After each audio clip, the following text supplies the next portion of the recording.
দর্শক, রাজধানী সহ সারা দেশে চলছে গ্যাস সিলিন্ডার সংকট। রংপুরে গ্যাস সিলিন্ডার সংকট নিয়ে জানাতে যুক্ত হচ্ছেন সহকর্মী রফিকুল ইসলাম।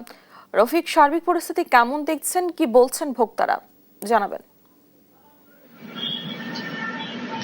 জানা এখানে তিন ধরনের কথা আমরা যেটি জেনেছি যে এখানে যারা মূল ডিলার তারা এক ধরনের কথা বলছেন, যারা খুচরা বিক্রেতা তারা এক ধরনের কথা বলছেন, এবং যারা একেবারে ভোক্তা সাধারণ ক্রেতা তারা এক ধরনের কথা বলছেন।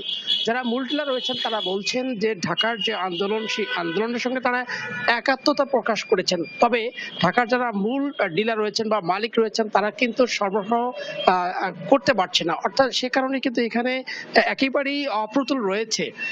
একেবারে এখানে যারা মূল ডিলার রয়েছেন তারা বলছেন যে তাদের কাছে পর্যাপ্ত সংখ্যক এখানে যে গ্যাস সিলিন্ডার আছে, কিন্তু সেই সিলিন্ডারে কিন্তু তারা গ্যাস দিতে পারছেন না।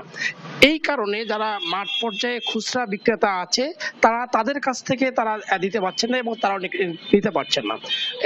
প্রত্যেকটি পয়েন্টে যে ডিলার কেন্দ্র রয়েছে সেই ডিলার কেন্দ্র আমরা খোলা দেখতে পেয়েছি, এবং খুচরা বিক্রেতা যারা রয়েছেন তারাও কিন্তু দুই একটি করে বিক্রি করছেন। তবে যারা সাধারণ ক্রেতা তাদের অভিযোগটি হলো যে সরকারি পর্যায়ে যে রেট দেওয়া আছে 1300 টাকা বা 1300 কিছু বেশি, সেটি কিন্তু বাস্তবায়ন হচ্ছে না।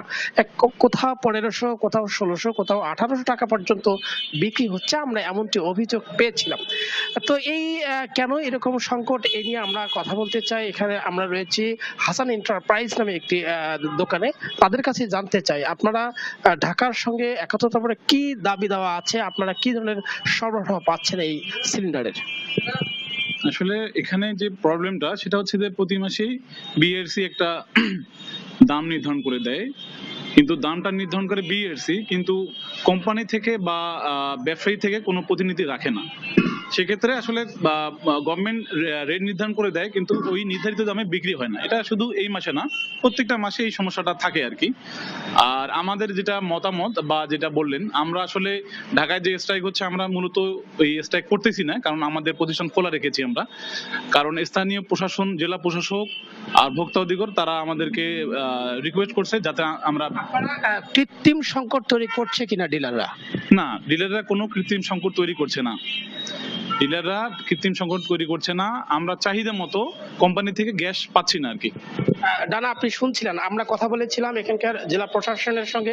তারা বলেছেন যে মানুষ যেন, অর্থাৎ একটা সাধারণ ভোক্তা যারা আছেন তারা যেন এই হয়রানির মুখে না পড়ে, সেজন্য ভোক্তা অধিকারের মাধ্যমে যে ডিলার পয়েন্ট রয়েছে, সাধারণ বিক্রেতা যারা আছেন তাদের সঙ্গে তারা কথা বলে দোকান খুলে রেখেছেন। তবে একেবারে যারা প্রান্তিক মানে ক্রেতা তারা কিন্তু বলছেন যে এই সংকট থেকে দ্রুত উদ্ধার হওয়া দরকার, একই সঙ্গে যে দাম, সে দামটি কিন্তু নিয়ন্ত্রণে আনা দরকার। ডানা।